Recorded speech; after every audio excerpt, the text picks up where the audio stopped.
연예가의 궁금한 이야기 풍문으로 들었쇼. 오늘 준비한 첫 번째 소식입니다. 최근 배우 송중기 씨의 근황이 담긴 영상이 공개돼 화제를 모으고 있는데요. 특히 지난해 6월 배우 송혜교 씨와의 이혼 이후 1년여 만에 카메라 앞에 모습을 드러내 더욱 눈길을 끌고 있는데요. 자세한 얘기 부탁드리겠습니다. 네, 이 영상 지난 15일 소속사 공식 채널을 통해서 올라왔는데요.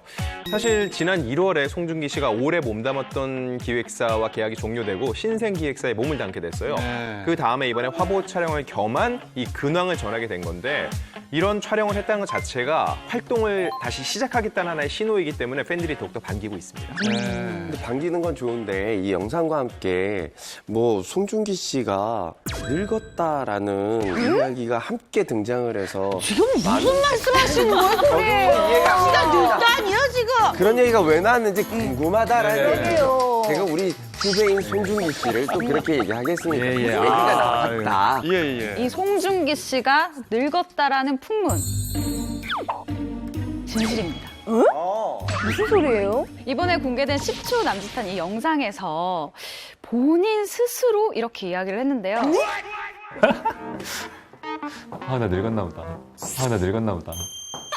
아니 이게 지금 어디가 늙었다는 겁니까 이게 지금 말이요. 왜들 이렇게 대본을 왜 이렇게 꾸기는 거예요? 다들? 화가 납니다. 아니 어디가 늙은 겁니까? 저는 진짜 하루만 진짜 송중기 씨처럼만 생겨보고 싶습니다 지금. 자, 그런데 영상이 공개되기 며칠 전 배우 송중기 씨가 현재 한 미모의 변호사와 교제 중이라는 소식이 보도되면서 이슈가 되는데요. 이게 어떻게 된 일인가요? 네, 그러니까 보통 언론에서 열애설을 다루기 전에 나오는 곳이 있죠. 일명 증권가 지라시인데 특이하게 이번 송중기 씨의 열애설 같은 경우에는 이 증권가 지라시가 아니라 법조계를 중심으로 소문이 먼저 돌았어요. 그러던 중에 지난 6월 11일이죠. 두 사람이 열애 중이라는 이 출처 미상의 글이 SNS에 올라오게 됩니다. 그 출처 미상의 글에는 송중기 씨 그리고 열애 중이라는 이 변호사분의 신원까지, 그러니까 신상 정보가 담기게 됐었는데요. 그러면서 이 송중기 씨가 변호사 누군가, 그러니까 특정을 한 누군가 열애 중이라는 사실이 점점 더 퍼지기 시작한 거죠. 이번 열애설이 조금 특이했던 게 보통 스타들의 열애설 같은 경우는 열애설이 먼저 나가고 그다음에 소속사의 입장이 나가잖아요. 그런데 이번 송중기 씨 열애설 같은 경우에는 소속사에서 부인하는 공식 입장이 먼저 나갔어요. 그렇게 해서 열애설이 알려진 건데 사실 저는 이번 열애설은 열애설이라는 말이 되게 어색하고 루머, 지라시, 증권가 정보지라고 지칭하는 게 맞는 것 같아요. 사실 이 지라시를 안 받아본 기자는 없었거든요. 다 받아봤는데 굳이 기사화할 필요성을 못 느꼈죠. 확인하는 것도 좀 무의미하게 느껴져서 지라시가 좀 기사화된 좋지 않은 선례가 아닌가 싶어요. 그래요. 예. 아니 그 열애설이 뜨지도 않았는데 송중기 씨 소속사 측에서 밝힌 공식 입장은 뭔가요? 네, 이 열애설에 대해서 직접 입장을 밝혔는데요. 이 불가피하게 작품을 출연하는 걸 조절하면서 바쁜 일정을 소화하고 있는 와중에 이런 일이 불거졌다면서 사실 무근이라는 입장을 전했고요. 사실 이 열애설로 인해서 SNS에 신상 정보와 여성이 퍼졌잖아요. 네. 그렇기 때문에 이 여성은 비연예인이잖아요. 그래서 더더군다나 송중기 씨 소속사에서 먼저 나서가지고서는 죄송스럽다는 말과 함께 사실이 아니라는 걸 빨리 더 정리를 하려고 했던 것으로 보입니다. 송중기 씨가 소속사를 통해 부인했던 그날 오후 7시에 이 강용석 변호사가 운영하는 한 너튜브 개인 방송 채널에서 이런 제목으로 영상을 공개를 했습니다. 충격 단독, 송중기 그녀 전격 공개라는 제목의 라이브 방송을 했는데 사실 넣지 말아야 될 사진까지 넣어져 있고 일단 제목 자체가 정말 자극적이잖아요. 그렇죠. 근데 방송을 저도 봤는데 이 실명은 물론 얼굴 그리고 회사 이름 심지어 이 변호사분의 사생활까지 전부 다 공개를 했어요. 그래서 저도 보고 좀 수위에 놀랐는데 저도 진짜로 믿을 수밖에 없었던 게 뭐냐면 그 러브 스토리가 다 나왔었어요. 맞아. 네, 디테일하게. 어떻게 디테일하게 어떻게 사귀게 됐고 어떻게 애정이 생겨나고 그러니까 이걸 딱 보니까 너무 믿음이 가는 거예요. 제가 놀랬던 게. 예. 근데 마치 이 개인 방송을 보고 많은 분들이 정말 열애설이 이거 사실인 거 아니냐라는 의문을 가질 수도 있지 않습니까? 맞아요. 이 부분은 좀 확실하게 짚고 넘어가야 될 것 같은데 두 분의 열애설은 사실이 아닌 거죠. 이거에 대해서 당사자들이 아니라고 했습니다. 그러면 아니라고 받아들이는 거지. 그거를 사실일 거다 아닐 거다라고 저희가 따질 문제는 전혀 아닌 것 같아요. 그 해당 변호사의 소속 대형 로펌에서 법적 대응을 하겠다고 얘기를 했어요. 거기 입장에서는요, 사실 이거는 그 전까지 두 사람이 만나냐 아니냐 이건 법적으로 따질 부분이 전혀 아닌 사생활인데 이게 누군가에 의해서 일방적인 주장으로 마치 사실인 것처럼 되고 그 과정에서 비연예인의 신상이 다 공개가 됐으니까 이때는 법적인 문제가 발생이 됐다는 거죠. 그리고 소속 변호사가 이런 일을 당했는데 오히려 가만히 있으면 또 이상해 보이지 않을까 싶었기도 해요. 그렇기 때문에 적극적으로 법적 대응을 하겠다고 나선 거죠. 이렇게 그 송중기 씨하고 이제 대형 로펌에서 강력하게 대응을 한다고 이렇게 했는데 그럼 그 입장을 밝힌 후에 이 개인 채널을 운영하시는 분들은 사과의 뜻을 밝혔나요? 일단 사과라던가 공식 입장을 밝힌 것은 전혀 없습니다. 다만 이 논란이 일자 이 폭로를 했었던 라이브 방송 같은 경우는 삭제를 했어요. 그러니까 찾아볼 수가 지금은 없고요. 방송 이후에 DM을 보내려고 시도하시는 분들도 있고 다른 게시판에 그분의 이제 사진을 조그만 사진을 캡처해서 막 뿌리는 분들도 있는데 뭐 이러한 후폭풍이 계속해서 이어지고 있는 상황입니다. 아유. 네. 송중기 씨의 앞으로의 행보에 대해서 들으신 게 있으신가요? 네, 송중기 씨는 지난해 6월 이혼 후에 촬영에만 매진한 채 작품으로 대중과 소통할 수 있는 그 시간을 참 기다리고 있었던 것 같아요. 지난해 7월부터 시작해서 이미 촬영을 마친 영화 승리호가 사실은 올해 여름 개봉 예정이었는데 코로나19 사태가 워낙 심각하다 보니까 추석 이후로 일단 그 개봉 시기를 미뤄둔 상태거든요. 그리고 올 여름 크랭크인을 앞두고 있었던 영화 너와 나의 계절에서는 자진 하차 소식을 알렸습니다. 네. 근데 보통 배우가 영화를 자진 하차하는 경우는 흔치 않잖아요. 혹시 열애설 때문인가요? 그건 아니고요. 예전엔 흔치 않았는데 최근에는 흔해졌어요. 왜냐면 코로나19 여파인데 이 촬영이 이미 시작이 됐어야 되는데 하반기로 촬영 일정이 미뤄진 거죠. 그러면은 송중기 씨가 그동안 세워놨던 다음 작품 스케줄이 다 꼬일 수밖에 없어요. 그런 상황 속에서 이 영화에서는 하차를 하게 된 것으로 예상이 됩니다. 자, 최근 연예계를 뜨겁게 달구고 있는 기쁜 소식과 안타까운 소식이 있는데요. 과연 어떤 소식일지 영상으로 먼저 만나보시죠. 지난 6월 12일 갑작스러운 결혼 발표로 포털 사이트 실시간 검색어를 장악한 아이돌 그룹의 멤버가 있습니다. 그 주인공은 바로 안녕하세요. 동방신기의 최강창민입니다. 전 세계에서 큰 사랑을 받는 아시아의 별 동방신기의 멤버 최강창민 씨인데요. 지난 2003년 하루만 너의 고양이가 되고 싶다며 당찬 고백을 하던 16살의 소년이 어느덧 33살이 되어 비연예인과의 열애 소식을 알린 지 6개월 만에 결혼 소식을 전했습니다. 동방신기 최강창민의 여정 많은 사랑 부탁드립니다. 감사합니다.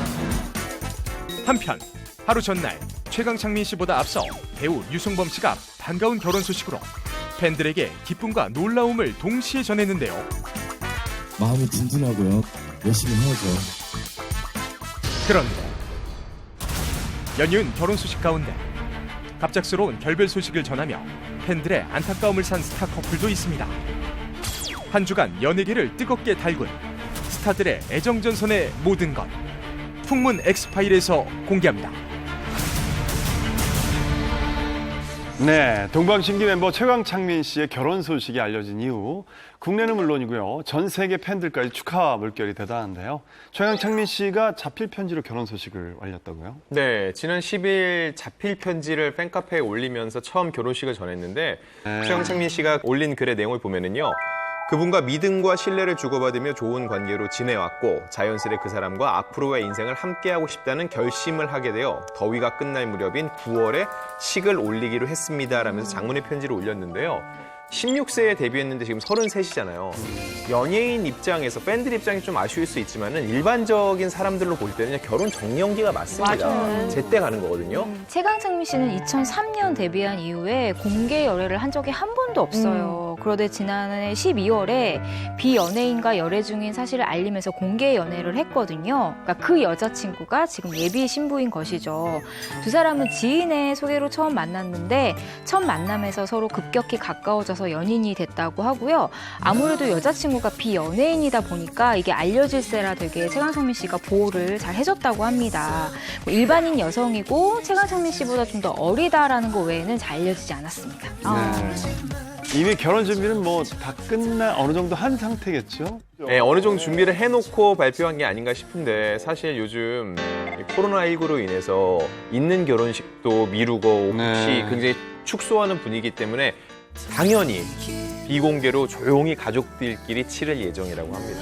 그래서 저는 또 같은 멤버인 윤호 씨 반응이 어땠을지, 혹시 윤호 씨가 너무 이제 감동과 슬픔에 눈물을 흘리진 않을지 약간 기대가 되더라고요. 아무래도 동방신기가 멤버가 둘 뿐이잖아요. 그리고 둘이 함께 해온 세월이 18년이에요. 그러니까 이제 따로 지내온 세월보다 함께 해온 세월이 더 길죠. 그래서 이번 결혼 발표를 앞두고도 윤호 씨와 누구보다 먼저 상의를 하고 이 기쁜 소식을 전했다고 하고요. 그래서 자필 편지 내용을 보면 저의 결정을 응원해주고 함께 기뻐해주던 윤호 형에게 다시 한번 감사의 인사를 전합니다 라면서 두 사람의 돈독한 관계를 다시 한번 보여줬습니다. 네. 2011년도 기억하십니까? 윤호 씨가 이제 최강창민 씨의 생일을 축하해주기 위해서 깜짝 이벤트를 해줬었죠. 예. 생방송 도중에 최강창민 씨하고 상의 없이 갑자기 창민 생일 축하한다! 이걸 해가지고 창민아 생일 축하한다!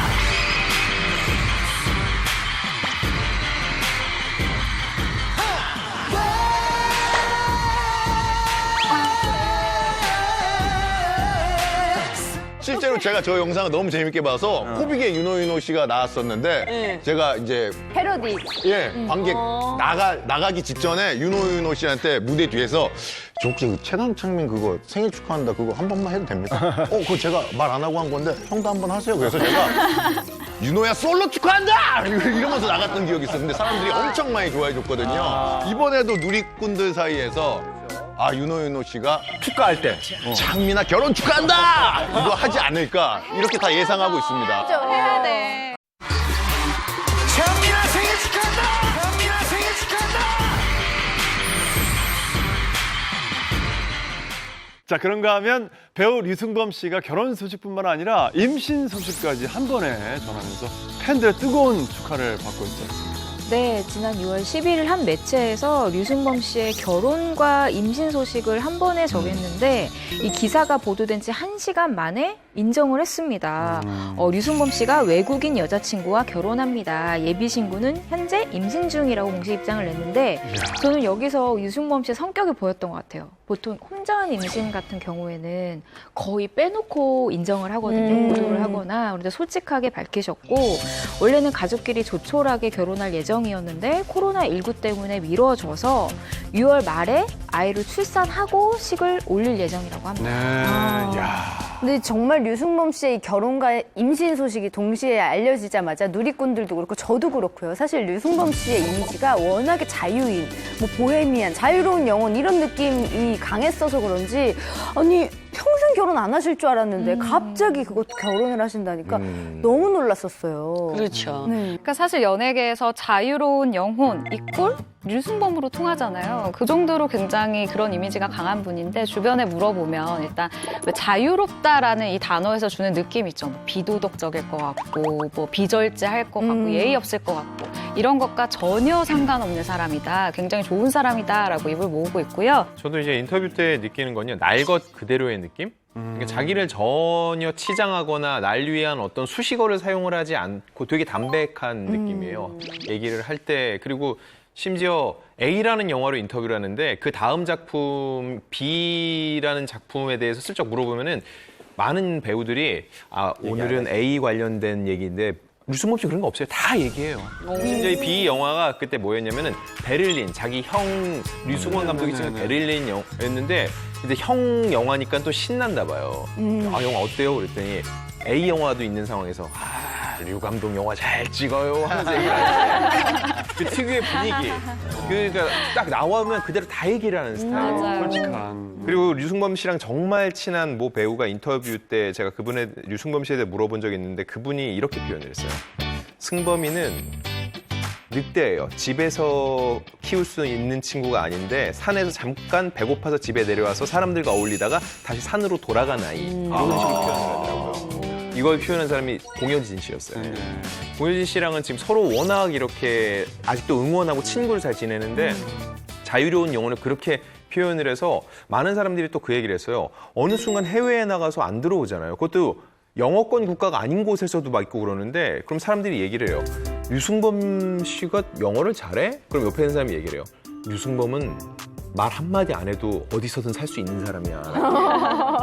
어떤 포스가 있나 봐요. 그렇죠. 그 사람만의 분위기와 형식에 이 사람을 얽매여 놓을 수 없다는 그런 느낌? 근데 이번 결혼 발표와 삶의 패턴도 보면 그 느낌이 그대로 묻어난다는. 근데 사실 모두를 깜짝 놀라게 한 거는 신부의 정체예요. 맞아.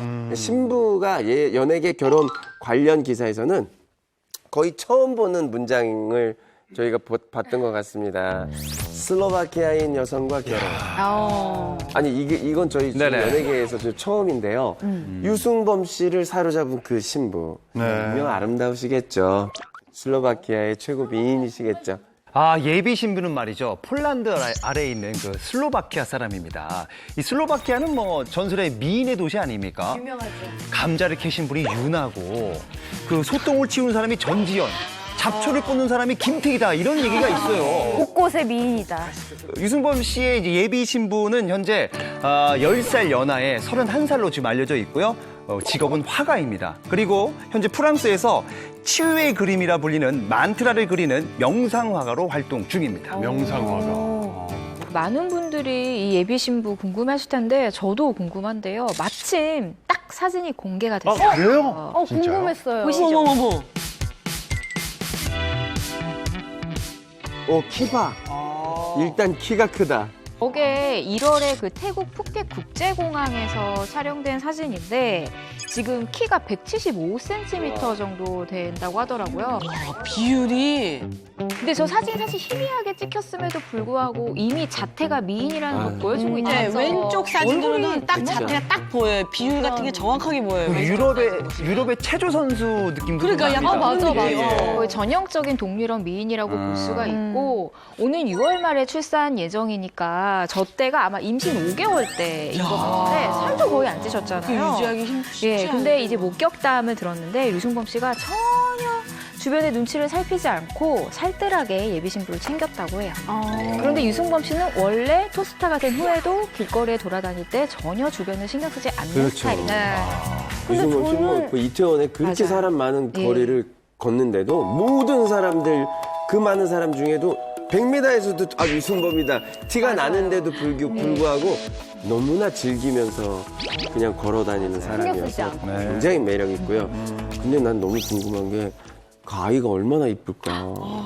그러니까요. 아니 근데 저는 이 사진을 지금 봤어요. 처음 봤는데 지난 1월에 이 두 사람의 사진이 찍혔다는 건 기자님들 사이에선 이미 이 유승범 씨의 열애 소식이 어느 정도 조금 소문이 나지 않았을까 싶은데요.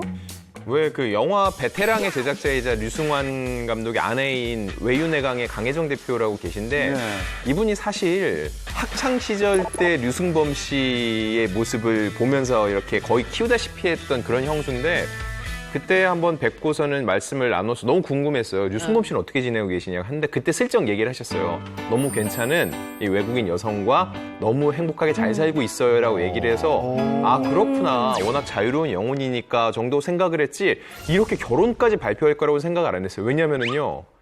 그렇게 자유로운 영혼이면은 굳이 인간이 정한 결혼이란 제도권 안으로 들어올 것 같지도 않았거든요. 근데 이분이 갑자기 소속사도 없던 분이 소속사를 정하고 약간 좀 이상했어요.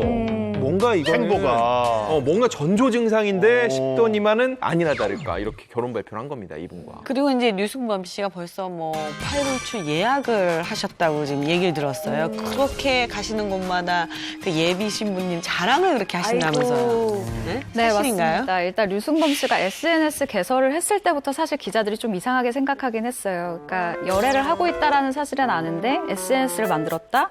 결혼 발표를 하려고 하나? 라는 합리적인 추론을 하기 시작한 거죠. 근데 류승범 씨가 6월 12일 새벽 축하에 대해서, 결혼 축하에 대해서 감사 인사를 전하기 위해 글을 올리게 되는데 감사 인사에 덧붙여서 많은 분이 제 여자친구가 어떤 친구인지 궁금해하실 것 같아서 짧은 이야기 하나 소개할까 합니다. 라면서 이야기를 합니다. 보시면 소개가 아니라 뭐랄까요? 여자친구의 그 예술 세계에 대한 굉장한 자랑인데요. 두 사람이 태국에 있는 섬에서, 이 작은 섬에서 생활을 할 때였는데 그 연인에게 왜 당신은 그림을 그리나요? 라고 물어본 적이 있대요. 근데 이 여자분이 어릴 적 우리는 모두 화가였고 이 아름다운 취미를 당신은 멈췄고 나는 멈추지 않았을 뿐이다 라고 자신의 작업에 대해서 설명을 한 거예요. 근데 이런 부분이 사실 류승범 씨도 굉장히 좀 그 예술에 대한 그 조예가 굉장히 깊고 또 뭐 좀 철학적인 부분이나 이런 걸 생각하는 게 남들과 조금 달라요. 그렇기 때문에 예술가적인 잠재력을 깨워줬다라고 설명을 합니다. 그래서 현재 류승범 씨가 예비 신부의 영향을 받아서 그림을 그리고 있거든요. 근데 그 그림이 꽤 멋져요. 함께 보실까요? 뭔가 느낌 있다. 멋있다. 너무 예술적이에요. 갖고 싶다. 근데 저도 저거 갖고 싶더라고요. 저 뭐지? 어머. 아니 집에 하나 걸어놔도 그쵸? 네, 될 정도로 너무 느낌이 정말 있는데. 작품이라고 할 수 있네요. 야, 영향을 많이 또 주고 받았나 봐요. 류승범 씨가 진짜 감성적인 것 같아요. 그러게요. 왜냐면 류승범 씨가 한 4년 정도 공백이 있다가 갑작스럽게 컴백작으로 선택했던 게 작년에 타짜 3였거든요. 근데 분량이 많지도 않아요. 애꾸라는 역할인데 게다가 중간에 죽어서 퇴장을 하는 역할인데 사람들이 류승범이 이미지에는 잘 맞는데 저 작품을 왜 컴백작으로 선택했을까라고 생각을 했는데 이번 작품 하게 된 건 먼저 이제 시나리오에 대한 매력을 많이 느꼈고 또 시나리오와 함께 제가 봉투를 하나 받았어요. 이 정민 씨로부터 날라온 편지였는데 제 마음을 굉장히 움직이게 하는 그런 아주 감동적인 편지를 한 통 받고 네, 어찌 보면 사람들이 뭐 그걸 보고 그럴 수 있겠어라고 했는데 지금 이 아내될 분과의 만남과 거기서 얻은 감동을 보면요, 이 사람이 얼마나 철학적이고 감수성이 예민한지를 좀 알 수 있을 것 같아요. 야, 어떻게 보면 개런티나 아니면 작품성이나 이런 거보다 더 중요한 게 나와 같이 일할 사람과의 교류, 관계가 중요했군요. 이야. 네, 이렇게 유승범 씨가 변한 게 저희도 신기한데 가족들은 얼마나 좀 신기하겠어요. 그래서 가장 가족들이 이 변화를 반가워한다고 하는데 한 측근의 인터뷰에 따르면 가족이 이렇게 얘기를 했다고 해요. 여자친구를 만나면서 유승범 씨가 안정을 찾고 정말 가정적인 사람으로 바뀌었다고 하고요. 예비 신부가 시댁에서도 이미 사랑을 받고 있다고 합니다. 이미, 예.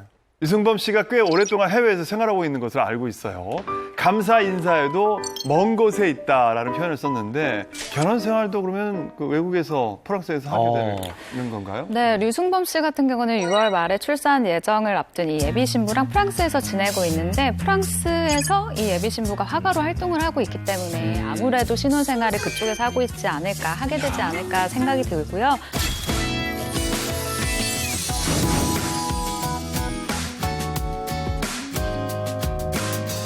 아니 저는 개인적으로 궁금한 게 류승범 씨가 프랑스에 가서 뭐 활동을 하시는 것도 아니고 그건 그렇죠. 거기서 무슨 뭐 가게를 내신 것도 아니고 경제 활동을 안 하시잖아요. 그런데 국내 작품도 그 사이에 보면 거의 뭐 손꼽힐 정도로 오래 이렇게, 쉬었어요. 네, 많이 하시지도 않으셨어요. 그러면 장기간 해외 체류하면 그래도 그 비용이란 게 있잖아요. 기본 비용이 있는데 그럼 도대체 금전적인 부분은 어떻게 해결을 하셨는지 궁금해요. 예. 무슨 알바하는 것도 아니고. 맞아. 네, 다들 이 부분을 궁금해 하시는 것 같은데 사실 유승범 씨 정도로 이름 석자를 알린 성공한 배우는 자본이 넉넉한 편인데 이상하게 류승범 씨는 이렇게 넉넉하지 않을 거라고 생각하시는 것 같아요. 외모 때문에 좀 그렇게 생각하시는 것 같아요. 이미지가 뭔가. 네. 유승범 씨가 그 체류비를 어떻게 감당하냐 물어봤는데 이 돈이 없으면 안 쓰는 주의래요. 그러니까 다른 연예인 분들에 비해서 다른 스타분들에 비해서 소비를 이렇게 크게 하는 편이 아니라고 하고요. 그동안 번 돈으로 충분히 생활할 수 있고 가끔 모델 아르바이트를 했다고 합니다. 그리고 평소에도 돈 걱정을 잘 안 하는 편이라고 해요. 그리고 유승범 씨야말로 뭐 마음만 먹으면 지금도 마음 먹으니까 바로 컴백할 수 있었잖아요.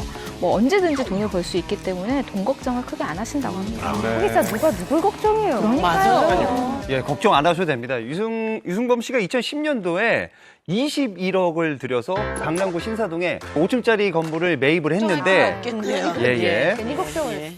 이 건물에서 나오는 매달 임대료가 2천만 원이 넘어요, 사실. 아이고 노세요. 예. 충분히 해외에서 생활할 수 그러니까. 있겠네요. 예. 프랑스건 뭐 저기 독일이건 어디든지 사실 수 있겠네요. 자, 류승범 씨의 반가운 소식이 전해지면서 국내 활동에 대한 궁금증도 커지고 있는데요. 류승범 씨의 앞으로의 활동 계획 잡힌 게 있나요? 일단 류승범 씨가 황정민 씨가 소속되어 있는 이 소속사랑 5월 달에 전속 계약을 맺게 됐다라는 소식이 알려지면서 대중의 기대감이 굉장히 커진 상황인데 그러면서 동시에 차기작을 굉장히 신중하게 고르고 있다라고 들었고요. 아마도 정말 자유인처럼 살다가 가장으로서 책임감이 생겼기 때문에 뭔가 이제 생활인 류승범 씨의 모습을 좀 조만간 볼 수 있지 않을까 기대가 되는 부분이에요. 네. 소속사 계약뿐만 아니라 그리고 SNS를 개설하고 결혼을 발표하고 이제 곧 아이가 아빠가 된다는 걸 알렸다는 것 자체는 이제는 생활인 유승범 씨로서 국내 복귀를 전 공식적으로 선언한 거라고 생각이 듭니다. 그래요, 네. 연이은 결혼 소식과 함께 안타까운 결별 소식도 전해졌습니다.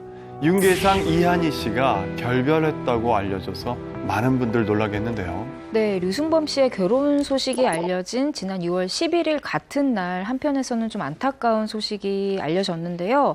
장수 커플로 유명했던 배우 이한희 씨와 윤계상 씨가 결별했다는 소식이 전해졌어요. 최초 보도에 따르면 이미 두 사람이 올해 초에 결별했다고 알려졌습니다. 네.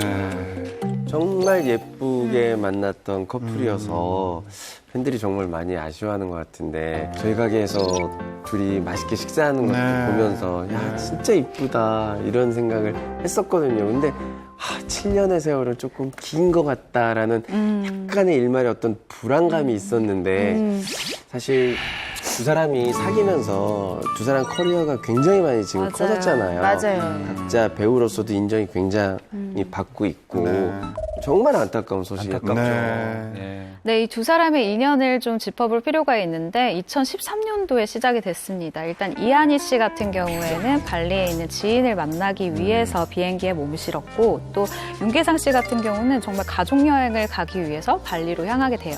그런데 이 모습이 한 매체에 포착이 되면서 윤계상, 이한희, 밀월 여행 이런 식으로 이제 기사가 나기 시작하는 거예요. 근데 이때 두 사람이 했었던 이야기가 우리는 일면식도 없는 사이다. 절대 아니다라고 이야기를 한 적이 있죠. 그리고 한 달 뒤 윤계상, 이한희 씨가 함께 있는 사진이 보도되면서 두 번째 열애설이 터졌는데 이때 윤계상 씨가 배우 권율 씨 등과 함께 있는 자리에 이한희 씨가 오게 됐고 사적인 자리에서 이제 처음 만나서 서로 호감을 느꼈다고 하는데 두 번째 열애설이 불거졌을 때는요 불과 20분 만에 소속사에서 서로 알아가는 단계라고 서로에 대한 입장 정리를 분명히 했거든요. 그만큼 그때는 서로에 대한 확신이 들었다고 볼 수 있죠. 아니 근데 제가 알기로는 이제 윤계상, 이한희 씨가 공식선사에서 두 분이 너무 잘 어울리시니까 그렇죠. 정말 연예인 대표 인꽃 커플 뭐 이랬었어요 정말. 근데 그래가지고 G.O.D 멤버분들도 두 분이 결혼했으면 좋겠다 뭐 이런 말씀도 많이 해주시고 그랬는데 이렇게 안타깝습니다. 그러네요 좀. 윤계상 씨가 이 G.O.D 멤버들에게 이한희 씨를 소개하면서 너무 좋아하고 또 G.O.D 멤버들도 식구들에게 들었던 얘기인데 이한희 씨를 정말 좋아했어요. 그리고 이 G.O.D가 재결합을 할 때도 이한희 씨가 아주 큰 역할을 했거든요. 그래요? 이 G.O.D가 재결합을 했던 게 2014년께잖아요. 네. 근데 그때 윤계상 씨가 좀 키를 쥐고 있었었는데 고민을 했던 거죠. 재결합이 맞냐 아니냐. 근데 고민을 되게 많이 하는데 이한희 씨가 해 무조건 해 막 설득을 했다고 해요. 그래서 이 G.O.D가 재결성될 수 있었던 것이거든요. 그래서 이 G.O.D 멤버들뿐 아니라 팬들까지 이 두 사람을 정말 응원했던 커플이었고 데이트하는 사진도 종종 공개가 됐고 정말 예쁘게 사랑을 키워갔던 커플이었기 때문에 이번 이별이 더 안타까운 것 같아요. 네. 그러게요. 근데 한간에서는 이 윤계상 이한희 커플이 결별을 조금 준비하고 있는 것이 아니냐 이렇게 예상을 했던 분들이 많았다고 하더라고요. 그건 또 어떻게 된 얘기인가요? 근데 저는 오히려 결별설보다는 결혼설을 좀 맞아, 많이 맞아요. 들었었거든요. 예. 이분은 이제 결혼설도 곧 있었어요. 결혼한다 이런 이야기를 오히려 더 많이 들었었는데. 왜냐하면 결혼설이 진짜 많이 나왔어요. 왜냐하면 네. 그 이한희 씨가 윤계상 씨 이제 부모님 데리고 G.O.D 공연도 같이 보러 간 적도 있고 또 그리고 김태희 B 결혼식에 부케를 이한희 씨가 받습니다. 그것 때문에 뭐 많은 사람들이 결혼이 얼마 안 남았다 막 결혼설이 막 올라왔는데 그러다가 지난해 9월 한 차례 결별설이 돌았죠. 이 이한희 씨가 SNS에 이런 글을 남깁니다.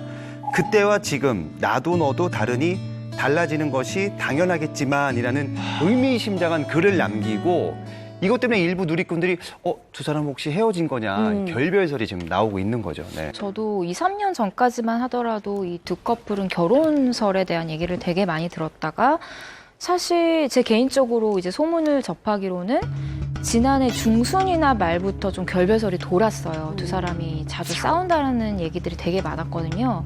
그래서 저는 사실 이 결별 시기를 발표할 타이밍을 찾고 있었다라는 생각이 들고 이 SNS 글은 윤계상 씨를 향한 글이었다라고 봐요. 그리고 이 팬분들도 이미 그 글을 통해서 좀 짐작을 하고 있지 않을까라는 생각이 듭니다. 네. 자, 윤계상 이한희 씨 결별과 함께 또 다른 이슈가 된 것은 윤계상 씨의 소속사 계약 해지 소식인데요. 사실 이 부분을 기자들은 제일 주목을 했어요. 왜냐면은 연인이 같은 소속사에 있는 경우가 많지가 않거든요. 게다가 이 경우는 윤계상 씨가 2013년에 먼저 이 회사와 계약을 맺고 두 사람이 교제하는 상황에서 이듬해 이한희 씨가 오게 된 경우거든요. 아, 예. 통상적으로 이럴 때 기자들은 둘은 결혼까지 가려고 그러는구나라고 생각을 할 수밖에 없어요. 그런데 두 사람이 결별 소식이 전해진 다음에 윤계상 씨는 심지어 아직 계약 기간이 어느 정도 남아 있었는데 떠나려 한다라는 소식이 들렸거든요. 그 얘기는 뭐냐? 두 사람이 한 솥밥을 먹고 있는 것 자체가 불편하다는 얘기예요. 네. 이 정도 정리가 됐을 때는 두 사람이 이제는 완전히 각자의 길을 가기로 정리를 한 거구나라고 기자들은 받아들이는 편이에요. 그리고 또 이제 마주치기 싫은데 또 한 회사면 어쩔 수 없이 또 마주쳐야 되는 상황들이 있잖아요. 그게 너무 싫을 것 같은. 그래서 매니저들이 가장 싫어하는 연애가 대부분이 열애설을 다 싫어하지만 공개를 싫어하지만 한솥밥 연애를 제일 싫어해요. 매니저분들은 이런 경우가 많기 때문에 결혼 아니면 이별이거든요. 실제로 제가 썼던 어떤 커플도 헤어지었는데 여자 쪽에서 나가더라고요. 그래서 전화를 해서 물어봤더니 같은 매니저를 공유한다는 것 자체가 굉장히 불편하대요. 빨리 잊고 싶어 하는데 맞아, 서로 소식을 맞아. 공유하게 되니까. 그리고 주변에서 같은 소속사인데 괜찮겠냐라는 말을 계속 듣게 되기 때문에 헤어지는 거라고 하고요. 윤계상 씨 같은 경우는 사실 FA로 나온다라는 소식이 업계에서 많이 알려지지 않았기 때문에 지금 물밑 작업을 막 미리 해놓은 곳이 별로 없는 걸로 저는 알고 있어요. 그래서 지금 물밑 작업이 시작되고 있지 않을까라는 생각이 듭니다. 네, 네. 윤계상 이한희 씨의 결별 소식 이후 두 사람의 앞으로의 활동 계획에 대해서 알려진 게 있나요? 네, 윤계상 씨는요, 이 결별 보도가 있기 전에 이미 목공 정규 교육까지 마치고 목공을 취미로 하고 있다고 알려졌고요. 목공이요? 목공이요. 네, 그리고 이미 영화 유체 이탈자의 촬영을 마치고 개봉을 앞두고 있고요. 이한희 씨 역시 또 죽여주는 로맨스라는 영화 출연을 확정했고 계속 다른 작품들 검토 중이거든요. 사람들이 그런 얘기를 해요. 7년의 기간 동안 그렇게 사랑했는데 왜 그 사이에 결혼 정년기도 넘겼는데 결혼하지 않았을까를 생각을 해봤을 때 되게 공교로운 건데 두 사람이 서로를 만나면서 너무너무 잘 됐어요.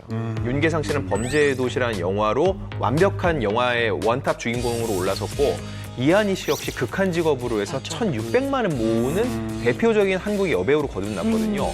일이 너무 몰리고 너무 본인들이 전성기를 누릴 때이기 때문에 결혼 전에 우리의 일을 좀 더 소중히 하자라는 게 오히려 남녀 관계에서는 상충된 게 아닌가 싶어요. 그래서 주변에서 바라보는 이들이 더 안타까워하는 것 같습니다. 자, 연예계 대표 장수 커플인 윤계상 이한희 씨가 결별하자 공개 연애 중인 다른 커플들에 관한 관심도 높아졌는데요. 다른 연예계 장수 커플들의 애정 전선은 괜찮은 건가요? 좀 조사를 해봤는데 일단 이상이 없는 걸로 드러났습니다. 네. 일단 연예계 최장수 커플이죠. 무려 21년 동안 지금 열애 중입니다. 무려 21년 동안 지금 열애 중입니다. 21년 동안 열애. 배우 오나라 씨하고 네. 배우 김도훈 씨. 야. 야, 웬만한 부부보다 더 오래 삽니다, 지금. 예, 예. 1년 차. 그 사람은 말이죠. 내 부모보다 더 잘 아는 사람이다, 나를. 이렇게 바뀔 만큼 서로에게 뭐 대단한 뭐 조력자이자 든든한 버팀목이 되고 있고, 그 다음에 이제 8년 차에 접어든 우리 하정우 씨의 남동생 배우 차현우 씨하고 황보라 씨. 8년째 열애 중인데, 황보라 씨가 지난 3월에 이런 SNS에 글을 올립니다. 열애 중이라고 올리면서 아직도 애틋한 사랑을 지금 이어가고 있습니다. 네. 자, 그리고 세븐 이다의 커플도 지금 현재 열애 5년 차입니다. 예. 약간 결별설이 뭐 좀 뜨려고 하면은 둘이 목격담이 이어지면서 아직까지는 서로 잘 지내고 있는 걸로 좀 나타나고 있습니다. 예. 근데 그분들 얘기가 없네요. 예. 사실 연예계 장수 커플이라고 하면은 네. 정경호 씨하고 소녀시대 수영 씨를 빼놓을 수가 없거든요. 네. 두 분은 어떻게 알콩달콩 아직 잘 만나고 계신지. 맞습니다. 정경호, 수영 씨 커플 같은 경우는 8년째 지금 공개 열애 중인데 두 사람은 아직도 여전히 정말로 실제로 사이가 좋고요. 워낙 이제 오래 만나서인지 모르겠는데 서로 이제 뭐 촬영장으로 커피차를 뭐 보내주면서 응원을 한다든지 아니면 목격담 같은 것들이 SNS에 종종 뜨기도 하고요. 또 본인들이 서로 이제 SNS를 통해서 약간 꽁냥꽁냥하는 모습을 많이 보여주기도 하는데 제가 한번 준비해봤습니다. 예. 부부는 필터 같이 정말. 있으면 필터. 서로 좋아하는 게 보여요. 그러니까 맞아. 서로 뭐 둘이, 저렇게 댓글로 이제 공개적으로 장난도 치고 뭐 꽁냥꽁냥하면서 너무 잘 만나고 있어서 좀 아름답네요. 맞아요. 저게 바로 럽스타그램이죠. 제가 이게 궁금한 게 8년째 연애를 하고 계신데 대체 언제 그 결실은 맺어질지 네네. 결혼은 언제 하실까요? 아직까지 뭐 결혼에 대한 얘기는 없습니다, 사실. 근데 이제 두 사람 목격담은 계속 들리고 있어요. 사실 뭐 그 서울 강남하고 한남동에서 둘이 손잡고 데이트하는 모습을 많이 봤다는 목격담이 들리고 있는데, 주변 사람들이 연예인들 보면 사인 받고 사진 찍잖아요. 근데 두 사람이 포스도 있고 워낙 둘이 뭐 손잡고 다니고 이래서 근접할 수가 없다고 합니다. 그 너무 예뻐서. 그리고 뭐 주변에 얘기 들어보면 서로 이제 뭐 맛집 같은 데서 음식 먹는 거 많이 목격된다고 하는데, 하여튼 8년 동안 결별설이 단 한 번도 없는 커플로 유명합니다. 뭐 다들 행복한 모습을 보니까 너무 부럽습니다. 예. 저도 좀 행복해지고 싶은데. 행복하잖아요, 지금. 혹시 위기의 커플들이 있으면은 저희가 뭐 얘기는 못하고 이니셜 정도로 조금 이야기해 줄 수 있는 커플들이 있을까요? 최정화 기자님 벌써 입이 근질근질하세요? 이 순간만 기다렸습니다.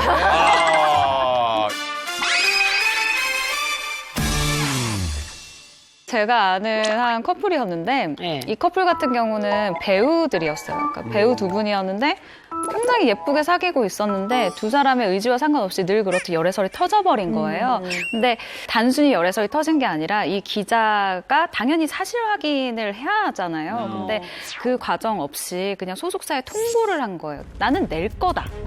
그러니까 알고 있어라. 라고 얘기를 해버린 거죠. 근데 두 사람이 아무리 생각을 해도 너무 화가 나는 거예요. 아니 이게 우리도 인권이 있는데 이게 너무한 거 아니냐라고 해서 일부러 두 사람이 헤어졌다라는 소식을 슬쩍 흘려요.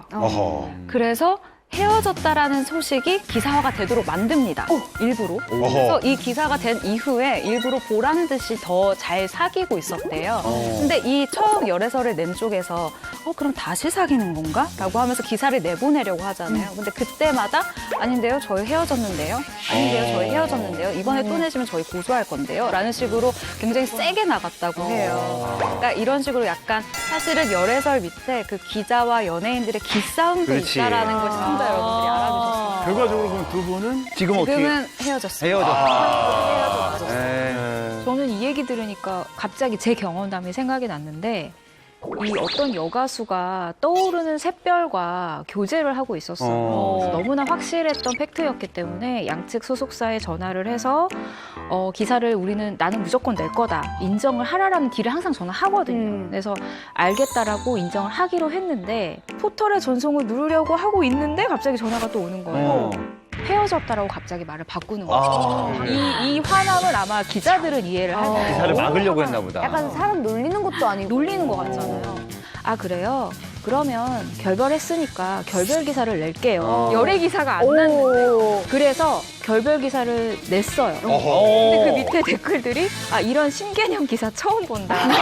왜냐하면 열애도 안 했는데. 결별을 인정을 했거든요. 결과적으로 그 커플들은 지금도 지금은 헤어졌어요. 헤어졌어. 다 헤어졌어. 다 헤어지게 돼 있어. 이렇게 하면 다 헤어져. 저는 말씀드릴 분이 아이돌이에요, 둘.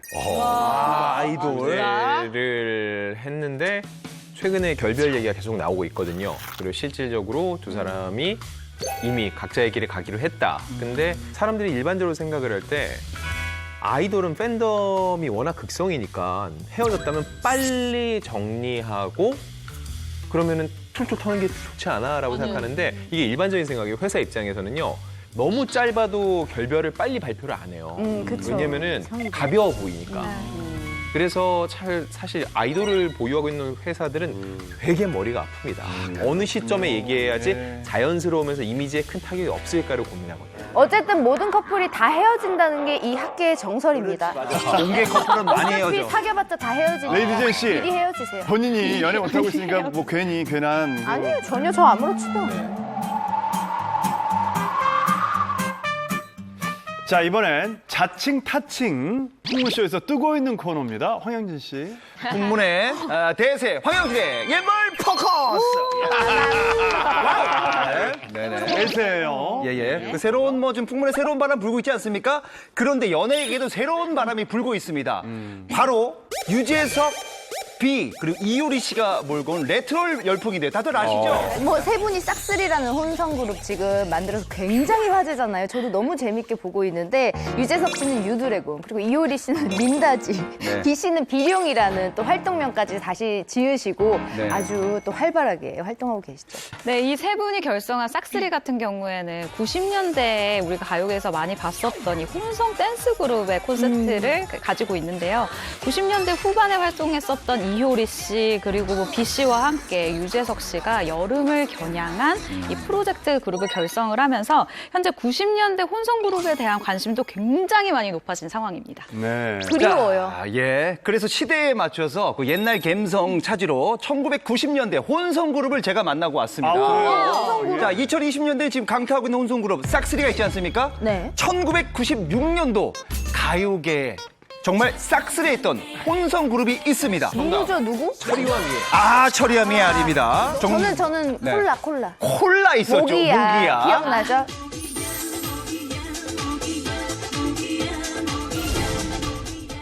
누구나 좋아했던 그 추억 속의 혼성 그룹 지금 만나보시죠. 잘한다. 여러분 반갑습니다. 자, 오늘은요 90년대 후반 정말 가요계를 갑자기 강타했던 그 그룹을 만나러 왔습니다. 자, 오늘 제 의상 보이시죠? 예, 90년대 추억의 향기가 나는 그 의상. 예, 이 느낌. 벨트 저렇게 딱 나와 있어줘야 돼. 이 느낌 살려서 그 화제의 주인공 만나보러 가시죠. 출발! 2020년에서 1996, 1996년으로 고고! 여러분들, 노랫소리 들리시죠? 이분들입니다. 들어가 보겠습니다.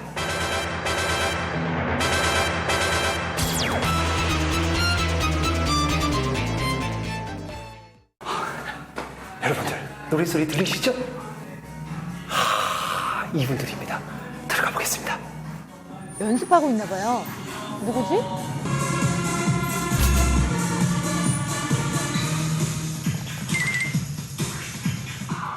누군지 아시겠죠? 아이고, 안녕하십니까. 안녕하세요. 여러분 기억나십니까? 90년대 혼성그룹 자자입니다. 예! 버스 안에서. 버스 안에서.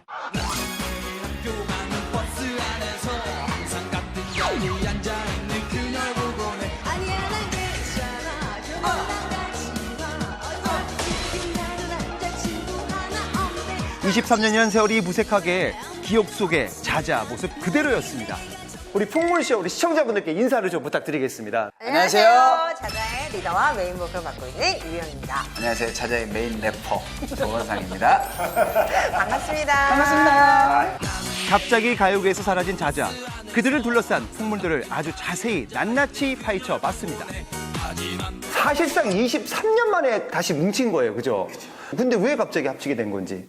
되게 어렵게 만났잖아요. 좀 많이 시즌 1, 2부터 고사를 했었고 안 하려고 했다가 그래서 조금 감회가 새로웠고 좀 뭔가 예상했던 것보다 더 큰 이상의 감정들이 조금 있었어요. 그래서 의외구나 진짜. 이대로 어렵게 만난 만큼 그냥 슥 사라지지 말고 우리 뭐 하나는 좀 남겼으면 좋겠어요. 좀 아쉬운 점이 있어요 사실상. 그래서 뭔가 좀 남기려고 지금 하나. 정리를 좀 깔끔하게 하고 싶었어요. 맞아요. 우리가 원조다. 그렇지. 우리가 원조지. 우리가 원조고 그래서 조만간 또 가요계에 접수하는 거 아닙니까? 그러니까요. 나 큰일 났네. 왜 합류 안 한 겁니까 이 두 분은 실제로? 뭐 용주 같은 경우는 지금 수영 코치 근대오종 그 한 체대 근대오종 직업이 있구나 지금. 네. 또 한 번 여자분 또 있잖아요 멤버. 예. 연락이 안 되는 거. 지금 자자의 버스 안에서는 뭐 메가 히트인데.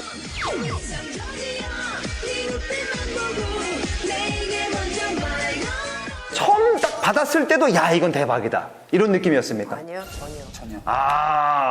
싫었어요, 나는. 그 노래가? 네. 왜? 근데 가사가 좀 유치하잖아요. 그지 버스에서 너무 직설적. 너무너무 좋아 죽겠어가 뭐냐고. 야, 아니 너무너무 좋아 죽겠어는 도대체 몇 살 때 쓰는 말일까? 꼴보기 싫은데 거기다 대고 나는 또 거기다 아니야 난 괜찮아. 그런 생각하지만 내가 그걸 해야 돼. 그 꼴보기 싫은 애한테. 그리고 버스 안에서는 원래 타이틀곡도 아니었고. 원래는? 네. 그래서 그래 타이틀곡 아니니까 괜찮아 이러고 했는데 믹싱이 끝났는데 모니터링을 했을 때 모든 사람들이 이거다. 그래서 타이틀곡이 바뀌었기 때문에 정말 울고 싶었어. 절대 빠질 수 없는 라떼는 말이야 토크도 갑자기 시작됐습니다. 저는 누나 때문에 우리 인기를 실감했었어요. 그죠? 뭐 근데 인기 많으셨어요 사실. 군통령. 군대 가면은 난리 나죠. 남자들한테는 눈길 하나 안 줘요. 근데 누나가 이제 아니야 난 괜찮아면 우와 이런데 와 우리가 아무리 힘을 주고 뛰어도 진짜 누나 이제 아니야 난 괜찮아 이거 한 마디만 딱 하면은 난리 났구나. 네 완전 군통령. 웬만한 군대는 다 갔지 우리? 거의 다 갔죠. 군대는 뭐 거의 다. 네 웬만한 군대는 다 갔어요. 당시 활동할 때 에피소드 뭐 이거. 저는 헬기 탄 게 제일 헬기? 네 헬리콥터 탄 게 제일 남아요. 무대에서 하자마자 대기할 시간도 없이 그냥 내려와가지고 계속 이동을 하면서 그 잠잘 시간도 없이 근데 이제 결국에는 헬기를 타더라고요. 그 바이킹 타면은 심장도 툭툭 맞아. 이렇게 가요. 그런 느낌으로. 이렇게 심장 저 엄청 무서웠어요. 와 헬기. 그게 제일 기억에 남아요. 스케줄이 너무 많았어서 가고 차에 자다가 일어나서 하면 하고 늘 이렇게 생활을 했었어요. 갑자기 해체를 했어요. 요거 좀 얘기 좀 해주세요. 갑자기 해체한 이유가 뭔지. 저는 이 집 때 이제 좀 회사하고 좀 충돌이 있어서 그냥 저는 탈퇴를 하겠습니다라고 얘기했죠. 그리고 다른 멤버 꾸려서 하신 거예요? 그러니까 힘든 거예요. 누나가 너무 독보적인 존재였으니까. 독보적이었고 이제 저는 이제 의리라는 걸 생각해서 남았는데 이제 그 사장님이 이제 누나 없이 다른 멤버 2명을 해서 누나 목소리에 저희가 이제 무대를 몇 번 올라갔어요. 행사 같은 거. 근데 누나를 찾지 우리 그거를 하는 거는 아니잖아요. 그러다 보니까 이건 아니다 싶어가지고 탈퇴는 아니라 그냥 남아있고 활동을 안 했어요. 그 자연스럽게 그냥 있고 없어진 거네요. 네. 우리 그럼 그동안 어떻게 지내셨습니까? 일단 저 같은 경우는 이제 뭐 의류 사업도 했었고 휴대폰 매장도 했었고 그런데 그게 다 망해버린 거예요.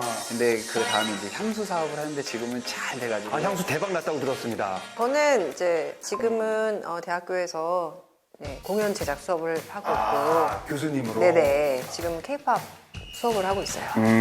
교수님은 언제부터 하신 거예요? 2014년쯤부터 했던 것 같아요. 뭐 6, 7년 정도 네, 됐네요 7년, 벌써. 학생들이 굉장히 지금 뭐 지지가 대단하다고 들었습니다. 그죠? 원래 좋았다고 하는데 슈가맨 나온 다음에 제가 많이 놀러 가봤거든요. 어때요, 진짜 현장? 들어가면은 그냥 우와 이래요. 예, 그래서 깜짝 놀랐어요. 연예인처럼.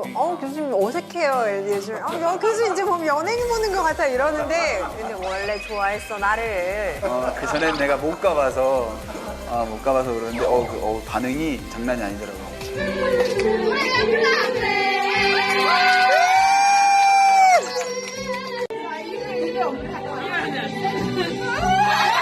올해 유영 씨가 45살, 조원상 씨가 44살인데 23년 만에 자자를 재결성하며 여름에 아주 딱 어울리는 신곡을 발표했습니다. 우리 함께라는 곡인데요. 미디움 템포의 신나는 댄스곡이에요. 그 옛날 감성 나옵니까? 옛날 감성. 그렇죠. 그 버스 안에서 그 느낌이 싹 나와줍니까? 멜로디 라인의 감성이 우리의 감성이 담겨 있는 멜로디 라인. 우리 삶의 무게들이 힘겹게만 느껴질 때 그럼 제가 또 춤을 좀 췄기 때문에 금방 배웁니다.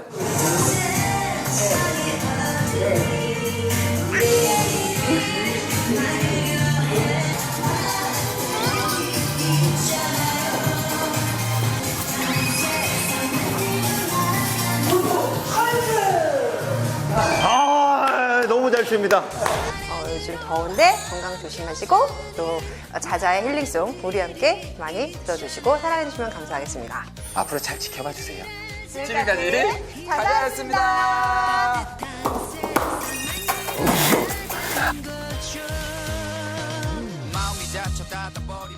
네. 아이고. 23년 만에 돌아온 혼성그룹이죠. 자자를 만나봤는데요. 사실 뭐 버스 안에서는 지금까지도 그럼요. 너무 신나고요. 신곡까지 아주 그냥 어깨를 들썩이게 되는 그런 리듬이었습니다. 직접 만나보신 영진 씨 어떠셨어요? 그 사실 이제 그 오랜만에 만나면 어색하잖아요, 사실. 네. 근데 두 사람은 진짜 친해요. 그 카메라 없을 때도 진짜 얘기를 많이 하고 그리고 이제 가장 중요한 게 처음에 서로 뭐 이상형이다, 뭐 첫눈에 반했다, 뭐 이런 거 있을 거 아니에요. 그 멤버 하다 보면 처음부터 아예 그런 쪽에 관심도 없었고 오로지 누나하고 누나가 진짜 좋은 얘기를 많이 해줘서 지금도 그렇게 누나 얘기를 그렇게 잘 듣고 있더라고요. 찐 우정. 찐 우정, 진짜. 네네. 저는 이제 이 노래에서 랩 부분이 제일 좋아요. 랩 부분. 그녀는 너무 지적이야. 본인이라고? 그녀는 너무 매력이 있고 그녀는 너무너무 좋아해 죽겠어. 무서워. 이 부분이 너무 마음에 들어서 그러면서 메인 노래가 바뀌었답니다. 아니야, 넌 아니야. 진짜 빠지 마. 아니야, 넌 아니야. 이 랩 부분이 나올 때는 제가 항상 중앙으로 튀어나와서 그녀는 요거 제가 나다. 그렇죠. 스포트라이트를 제가 바꿔냈죠. 제가 그렇다. 공식적이야. 공식적이야. 저도 기분이 신나면 계속 흥얼대는 파트가 아니야 나 괜찮아 성춘아 요즘 이태원 힘들지 아니야 나 괜찮아 그런 부담 갖지 마 막 이러면서 진짜는 힘들지. 자자가 활동하던 시기가 1996년하고 1997년인데 이때 정말 한인기했잖아요. 네. 그럼에도 불구하고 없었던 게 한 가지 있었다고 합니다. 그게 뭘 것 같으세요? 돈? 아니 무슨 정말 빛 좋은 개사이고라고 히트만 하고 뭐 이렇게 좀 제대로 돈을 못 번 거 그런 거 아니면 아니에요? 정산이 너무 늦어서 정작 돈은 5년 없지 후에. 않았을까. 맞아. 바로 1위 트로피입니다. 1위를 못했어. 1위를 한 번도 못했어요? 이렇게 인기가 많은데. 대박. 이 자자가 1집 타이틀곡이 이 버스 안에서거든요. 이걸 발매했던 시기가 1996년 11월인데 이 곡이 6주 만에 1위 후보에 올랐어요. 근데 사실 지금은 불가능하죠. 6주면 활동이 끝날 시기잖아요. 그쵸. 근데 과거에는 이 1위의 산정 방식이 길보드 차트, 그리고 방송, 그리고 라디오 출연 횟수를 통해서 결정을 했는데 자자가 가요 프로그램에서 단 한 번도 1위를 한 적이 없기 때문에 트로피를 못 받은 거예요. 충분히 1위 할 만한 거 같아요. 맞아. 진짜 다 들었는데 이해가 안 근데 돼. 버스 안에서를 누른 곡이 그러니까 이게 당시에 누구였어요? 1위는 누구였던 네네. 겁니까? 궁금하다. 이게 근데 여러분들이 지금 안타까워하시는데 막상 제가 말씀드리면은요. 하고서는 수긍하실 수밖에 없을 거예요. 일단 누구냐면은 한국 힙합의 거의 원조곡이죠. 그죠. 다시 만나죠. 다시 만나줘. 나를 다시 만나줘. 저는 잘 모르겠는데 어떻게 아시죠? 용서해. 이게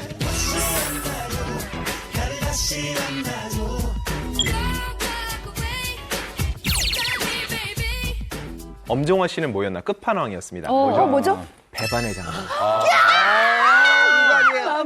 배반의 장미.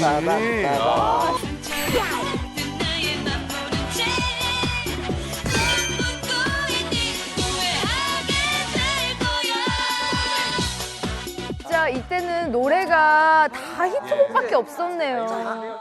근데 자자가 사실 제일 기대했던 게 한 1위 후보 2주 정도, 3주 정도 올라가고 1위 할 줄 알았는데 그때가 가장 1위에 가장 근접해 있는데 그때 나온 사람이 갑자기 1위 후보가 된 분이에요. 그분이 바로 안재욱 씨입니다. 너의 사랑만이 이 세상에서 이상준 씨, 시력 검사 하시는 거, 시력 검사.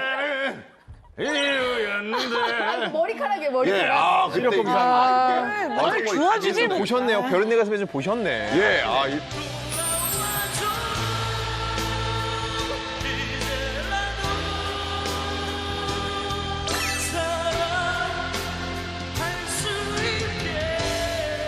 그 시기에 워낙 쟁쟁한 가요들이 많았기 때문에 이때 뭐 진짜. 자자가 인기가 많은 건 사실인데 섭렵하긴 힘들었고 대신 이 자자의 이름이 왜 자자인 줄 아세요?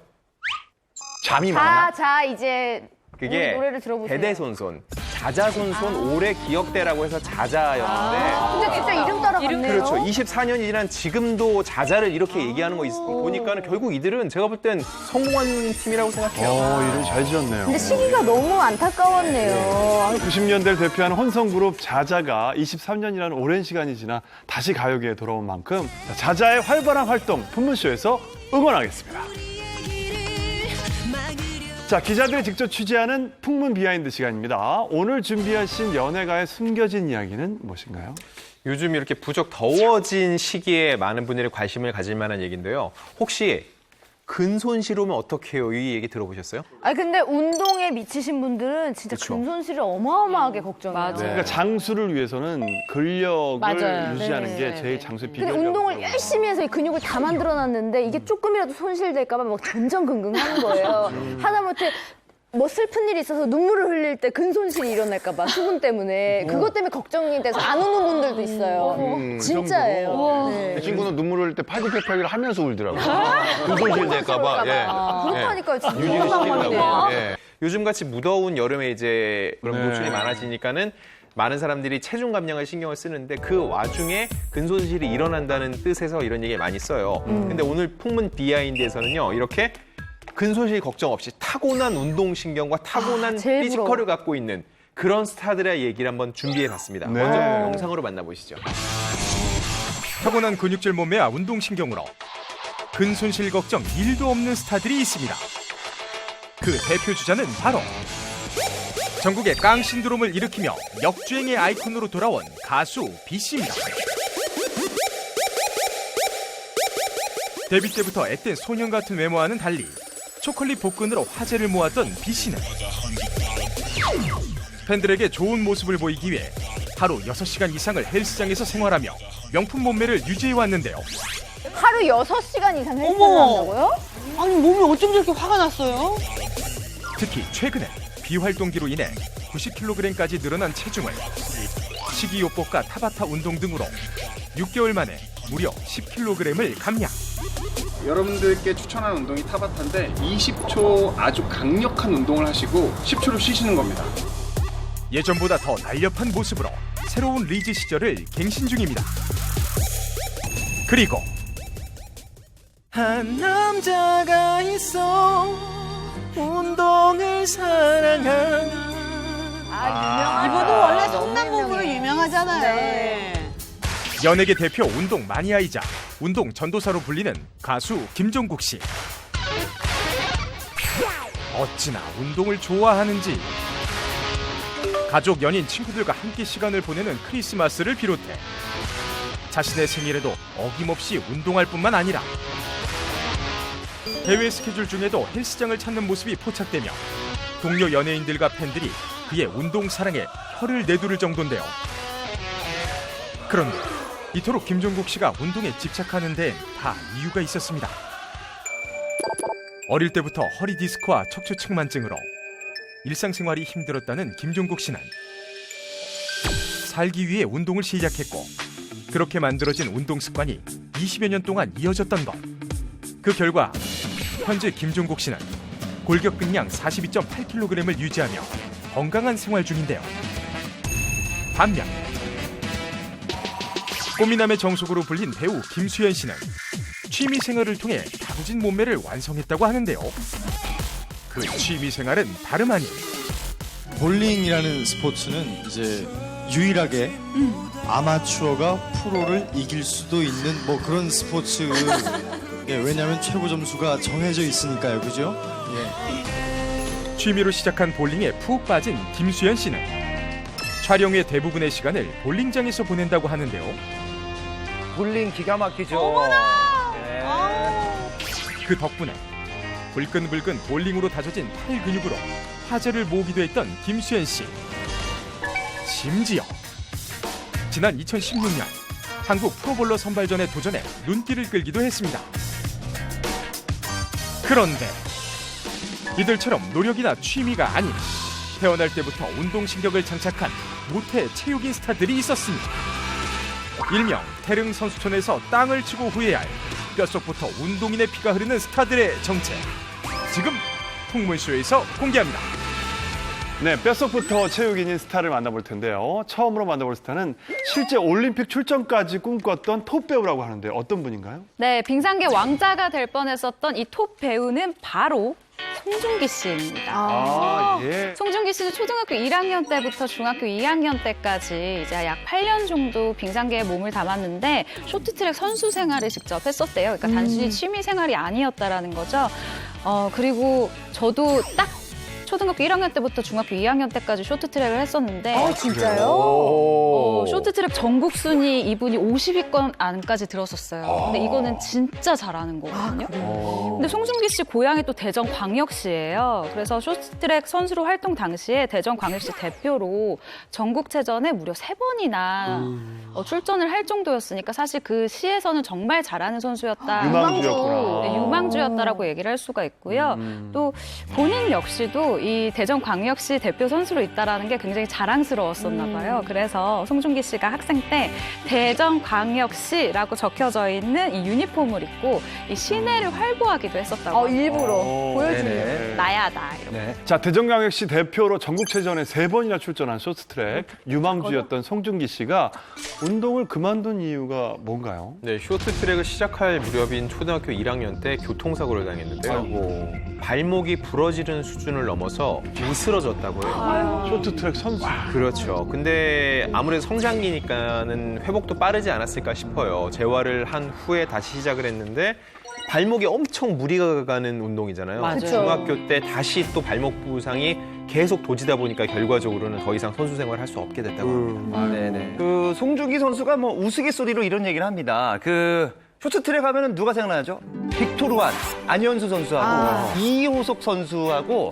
전국체전에서 만난 적이 있대요. 그래요? 예. 근데 경기를 하다가 이제 이호석 선수랑 이제 경기를 하다가 내가 이호석 선수보다 앞에 있는 거예요. 내가 1등이구나. 야, 내가 이렇게 잘한다라고 이제 꼬린집에 들어왔는데 알고 보니 나는 한 바퀴를 덜 돈 거야. 그래서 실력 차이를 느꼈다는 거예요. 한 바퀴 따라잡힌 거였군요. 성사벽이구나라고 느꼈다고 합니다. 근데 다른 걸 떠나서 이걸 그만둬야만 했을 때 정말 그간의 시간들 뭐 그런 걸 생각하면 상실감이 장난이 아니었을 것 같아요. 어떻게 뭐 잘 극복을 하셨을까요? 당시 힘들어하던 송중기 씨에게 정말 어머니가 큰 동기부여를 줬습니다. 뭐라고 했냐? 아들아, 중기야, 외고는 남녀공학이란다. 그 한마디에 사춘기했던 송중기가 남녀공학 하는 거 여학생 볼 수 있는 거야?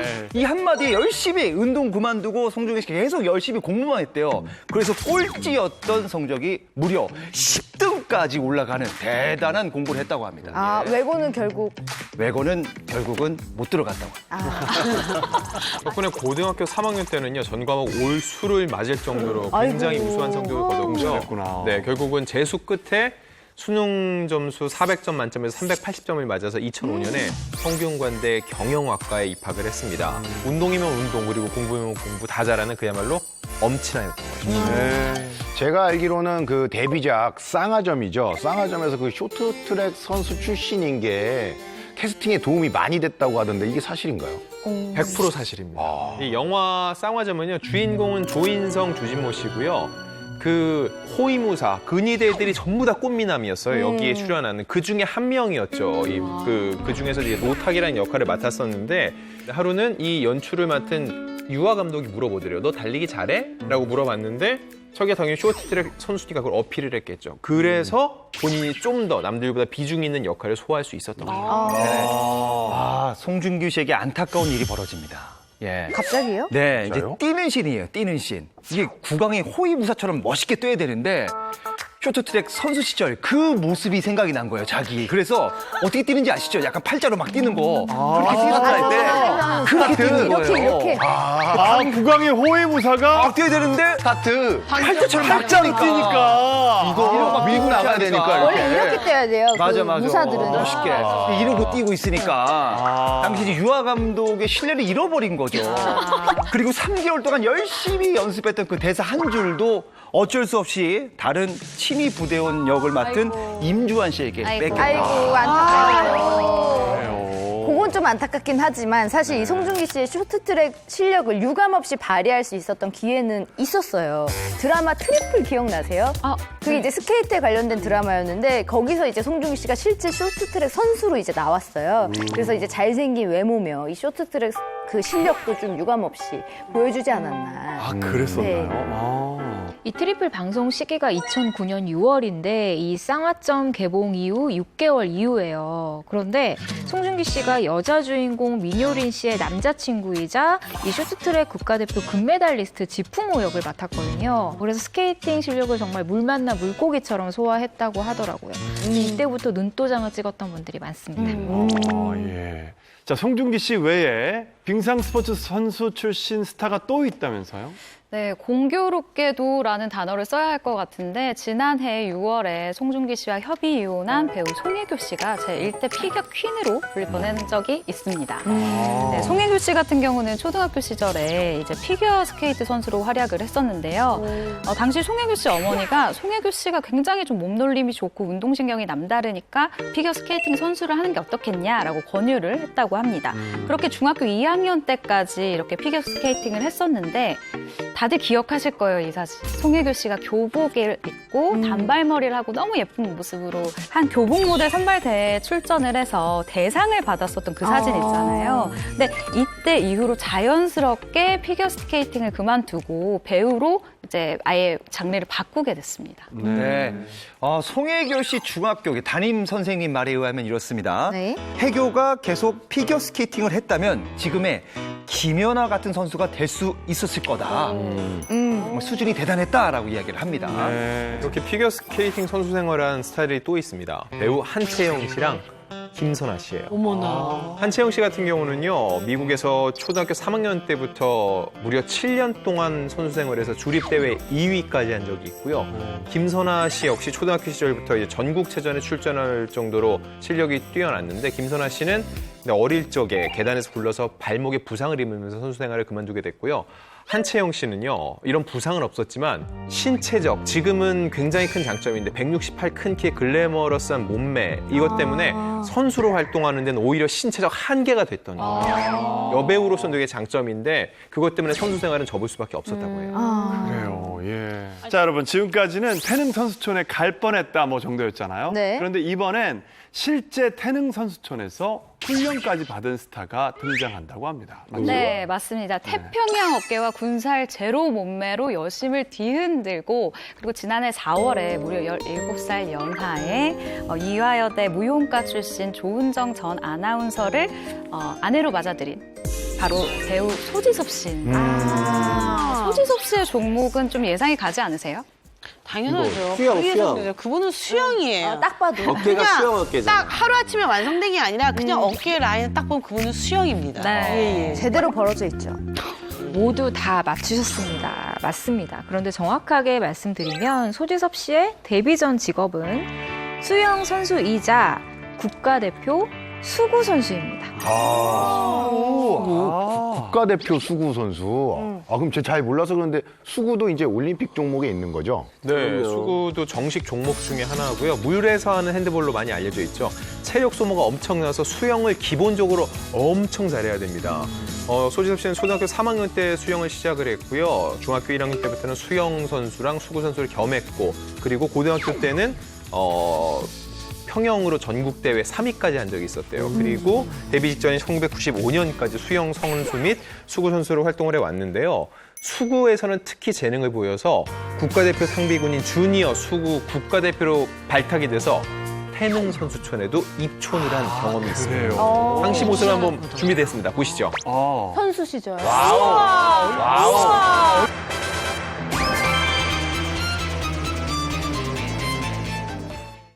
소지섭 씨는 초등학교 3학년 때 수영을 시작을 했고요. 중학교 1학년 때부터는 수영 선수랑 수구 선수를 겸했고, 수구에서는 특히 재능을 보여서 국가대표 상비군인 주니어 수구 국가대표로 발탁이 돼서 태능 선수촌에도 입촌이란 경험이 있습니다. 당시 모습을 한번 준비됐습니다. 보시죠. 선수 시절. 얼굴 작은 것 봐. 야, 얼굴이 왜 이렇게 작냐? 지금 야, 대박이다. 아니, 제일 작아. 아니 근데 소지섭 씨가 9년 동안 수영을 했다고 하면 뭔가 수영을 시작하게 된 특별한 계기가 있지 않았을까 싶은데요. 네, 소지섭 씨가 인천 출신이거든요. 그래서 방파제도 놓이기 전이 1980년대에 집 근처가 바로 인천 앞바다였다고 해요. 거기서 이제 수영을 즐겼다고 하는데 하다 보니까 너무 잘하는 거예요, 수영을. 바다에서 놀았으니까. 그래서 소지섭 씨 부모님과 학교에서 이 수영 조기 교육을 해봐라 해서 진짜 실제로 교육을 받았고, 당시 이 소지섭 씨의 수영부 후배가 이제 얘기를 해준 게 있는데, 이렇게 얘기를 했습니다. 지섭이 형은 팔이 길고 다리 힘이 좋아 킥이 아주 강했고 수영 선수로서도 활동 중이었기 때문에 스피드가 좋아서 수구 선수로서 큰 강점을 가지고 있었다라고 얘기했어요. 다 잘한다는 소리네요. 맞아요. 그리고 고등학생 때 체육 선생님이 반 친구들한테 이런 이야기를 한 적이 있대요. 소지섭 씨를 가르치면서 저 친구 꼭 기억해라. 수영 선수로 대성할 친구다. 언젠가 올림픽에서 금메달을 딸 친구다라는 말을 하기도 했었다고 하거든요. 정말로 잘했다라는 소리인데 실제로 소지섭 씨가 이 체육인들의 로망이죠. 한 세대에 수영 무려 특기생으로 장학금을 받으면서 1996년도에 입학을 해서 체육 엘리트 코스를 밟기도 했습니다. 근데 안타까운 게 왜 소지섭 씨는 수영을 그만둔 건가요? 소지섭 씨가 수영을 그만둘 수밖에 없었던 이유는요, 다름 아닌 가난 때문이라고 합니다. 학창 시절에 부모님이 이혼을 하시고 어머니와 누나 세 가족이 사는데 보증금 500에 월세 30 정도 되는 집에 살면서 당시 어머니가 일당으로 3만 원 정도 버셨대요. 그러니까 세 가족 살기가 너무 빠듯한 거죠. 맞아. 당시 소지섭 씨가 수영 유망주였긴 했는데 유망주는 돈이 안 되잖아요. 그렇죠. 소지섭 씨 입장에서 더 이상 어머니의 고생을 좀 덜어드리고 싶었겠죠. 그래서 수영을 포기하고 이 생계에 좀 더 빨리 투신하게 된 겁니다. 모델 데뷔를 이렇게 했었던 것이 19살 때니까 수영을 그만두고 한 것은 아니고 아무래도 집에서 용돈을 받을 수 있는 상황이 아니다 보니까 내가 아르바이트로 할 수 있는 게 뭔가 좀 알아보던 차에 이 모델 공고를 보게 됐다고 합니다. 그런데 소지섭 씨가 당시에 듀스 광팬이었대요. 근데 그 중에서도 김성재 씨의 정말 팬이었는데 이때 이 S사 메인 모델이 다들 기억하실지 모르겠는데 듀스의 김성재 씨였어요. 그래서 내가 저 모델 지원을 해서 만약에 발탁이 되면은 내가 김성재를 볼 수 있잖아 이 생각이 딱 드는 거예요. 그래서 그 마음 하나로 보조 출연자를 지원을 하게 됐는데 정말 안타까운 것은 그해 김성재 씨가 세상을 떠나게 됐고 직접 만나보지는 못했다고 합니다. 네, 소지섭 씨가 사실상 가장 역할을 했는데 아무래도 대학 생활하고 모델 일을 병행하는 게 쉽지 않았던 것 같아요. 그런데 이 한국체육대학교 교칙이 사실상 소지섭 씨의 운명을 바꿔놓는 계기가 돼요. 왜냐하면 규칙에서 방송 활동을 할 수 없다라는 규정이 있었던 거예요. 그래서 생계를 위해 모델 일을 해야 되니까 자퇴를 하게 됐는데 그게 바로 연예계에 발을 딛는 계기가 된 거죠. 네. 자, 그래도 다행인 게 이제 소지섭 씨는 이제 모델 일과 배우 일 동시에 하면서 재미를 느꼈다고 해요. 특히 이제 시트콤이죠. 남자셋, 여자셋 출연했을 때 연기가 너무 재밌다 계속 얘기가 돼서 배우 일을 시작했고 그 이후로 발리에서 생긴 일, 미안하다 사랑한다, 주군의 태양 등 뭐 드라마 하는 것마다 대박이 났고요. 그리고 스포츠맨 정말 그 몸이 좋지 않습니까? 그것 때문에 광고에도 엄청난 효과를 일으키면서 광고 모델로도 대표 주자로 좀 선두 주자로 달리고 있죠. 네. 자, 송중기, 소지섭 씨처럼 실제 운동선수 출신 스타가 있는 반면에 운동과 전혀 거리가 먼데도 데뷔 후에 자신도 몰랐던 운동 재능을 발견한 스타들도 있다고요. 지금 소개해드릴 분은요, 정말 2000년대를 대표하는 어마어마한 가수인데, 네. 당시 이제 캥거루가 아니냐라는 이런 우스갯소리가 나올 정도로 점프력이 좋아서 어마어마하게 점프력을 보여줬는데, 네. 바로 2000년대 발라드의 황태자 조성모 씨입니다. 아시나요? 얼마나 사랑했는지.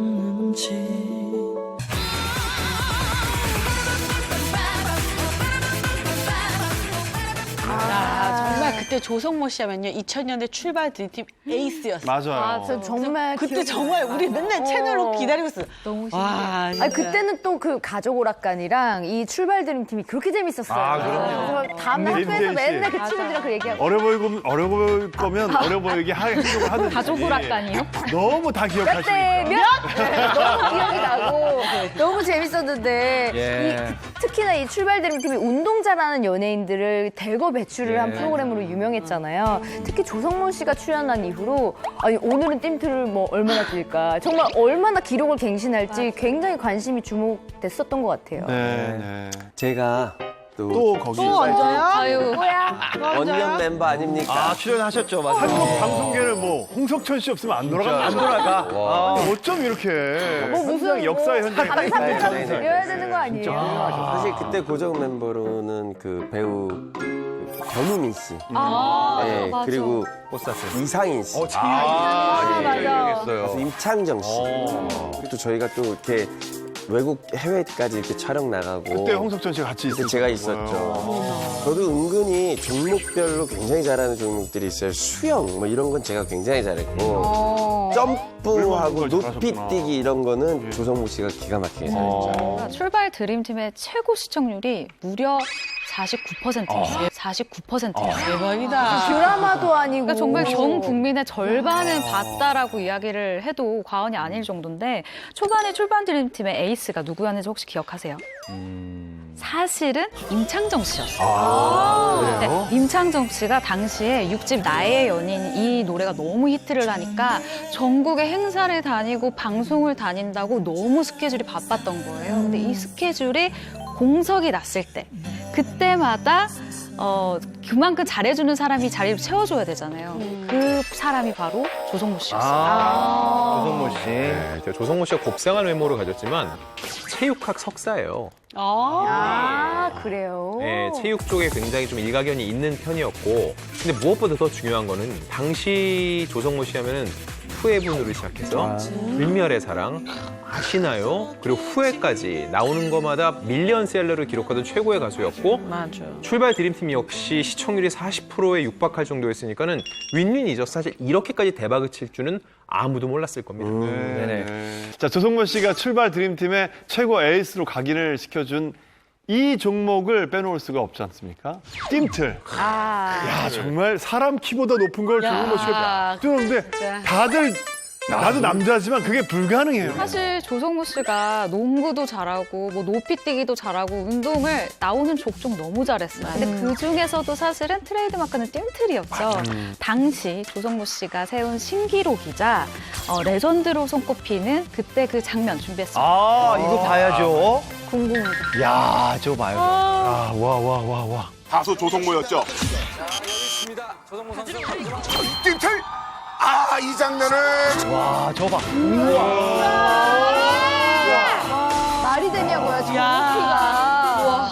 이게 2m 50cm잖아요. 근데 본 거는 저희가 한 장면인데 2m부터 시작해서 2m 10, 2m 20까지는 되게 맞아. 가뿐히 넘었는데 근데 2m 50까지 오니까는 설마 넘을까 싶은 거죠. 설마. 근데 보면은 이게 아무래도 높긴 높았나 봐요. 방금 성공 장면 보셨는데 처음에 바로 성공한 건 아니었거든요. 일단 한번 보시죠. 성공할 것이죠, 조성모. 자, 여유 있습니다. 손끝이 힘들어 보입니다. 잘 받았어! 아, 바지에 걸려. 뒤로 다시 날아가게 새총처럼 날아가는 거 아니야? 아 이 영상도 진짜 레전드 영상이죠. 보겠다. 이게 바지에 걸려서 이렇게 실패를 한 거예요. 사실 저게 어디 LA인가 어디 갔을 때 해외에서 촬영한 같이 것 갔었어요? 같아요. 예. 저 잔디 저기도 같이 있었어요? 네, 저. 진짜. 근데 저 안에서도 있었다니. 저희가 할 때 이게 출발 드림팀 첫 경기 할 때요. 한 16명 정도? 관객도 없이 처음에는 그냥 그렇게 시작을 한 거예요. 근데 이게 최절정이었을 때는 무려 3만 명 앞에서 경기를 한 거예요. 저를 다 보러 온 사람이 3만 명. 네, 그런데 조성모 씨의 이 띵틀 기록이 출발 드림팀의 신기록으로 아시는 분들이 많더라고요. 아니, 저도 그렇게 알고 있는데 아니에요? 이걸 넘어선 사람이 있어요? 아니 조성모 씨가 워낙 이제 화제이기도 했고 레전드 영상이 많아가지고 당연히 조성모 씨가 기록이 신기록인 줄 알았는데 네. 혹시 깬 분이 있나요? 이게 조성모 씨의 최고 기록이 2m 50cm잖아요. 근데 이 기록을 깬 스타가 있습니다. 누굽니까? 누굴까요? 바로 되게 반전입니다. 네. 배우 보수 씨예요. 보수 씨가 깼어요? 네. 보수 씨가 운동 실력이 워낙 뛰어나다 보니까 신인 시절인 2000년에 출발 드림팀에 출연한 적이 있는데 당시에 조성모 씨가 세운 기록을 1년 만에 깼습니다. 깼는데 몇 센치를 뛰어넘었냐? 바로 20cm나 더 높은 2m 70cm를 넘었어요. 그러면 지금 현재는 고수 씨가 세운 그 기록이 그 띵틀 신기록으로 남아 있는 거죠? 깨졌습니다. 깨졌습니다. 또 깨졌어요? 또 깼어요? 2m 70인데. 네, 고수 씨가 세운 2m 70의 기록을 지난 2014년도 12월에 출발 드림팀 시즌 2에서 또 한 번 갱신을 했습니다. 누구예요? 바로 아이돌 B2B의 민혁 씨인데요. 민혁 씨 같은 경우는 여기서 또 5cm를 더 얹었어요. 2m 75cm예요. Hey, it's my love song.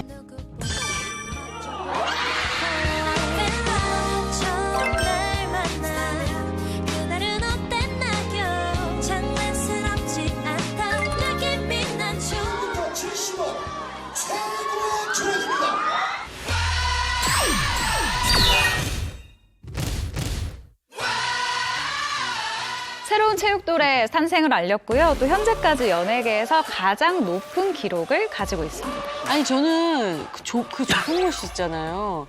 요즘에 통 얼굴을 못 봤어요. 너무 요즘 근황이 궁금해요. 요즘 어떻게 지내세요? 네. 조성모 씨는 2010년도에 공채 탤런트 출신이죠. 구민지 씨하고 결혼해서 2015년도에 아들 조봉현 군을 이제 등남을 했죠. 이제 좀 요즘에 어떤가 좀 알아보니까 조봉현 군이 6살이 이제 됐거든요. 직접 등하교를 아빠가 시켜준다고 합니다. 조성모 시켜주고 육아에 매진을 하고 있다고 합니다. 그리고 특히 이제 봉현 군 아들이 조성모 씨하고 닮아갖고 운동신경도 대단하고 끼도 또 아빠를 닮아서 엄청나게 또 끼가 많다고 합니다. 많이 닮았나 봐요. 네, 그래서 리틀 조성모다라고 이제 주변 부모님들이 다 얘기를 한다고 합니다. 예. 네. 자, 뼛속부터 남다른 운동신경을 지닌 스타들과 진짜 국가대표 출신 스타들에 관한 비하인드 스토리를 나눠봤는데요. 다음 주는 또 어떤 연예계 뒷이야기들 준비해 오실지 벌써부터 기대가 됩니다. 취재해주신 기자님들 수고하셨습니다. 진실이 알고 싶은 풍문이 있으십니까? 여러분의 궁금증이 풀릴 때까지 넓고 깊고 흥미로운 풍문 로쇼는 계속됩니다. 여러분 고맙습니다. 수고하셨습니다.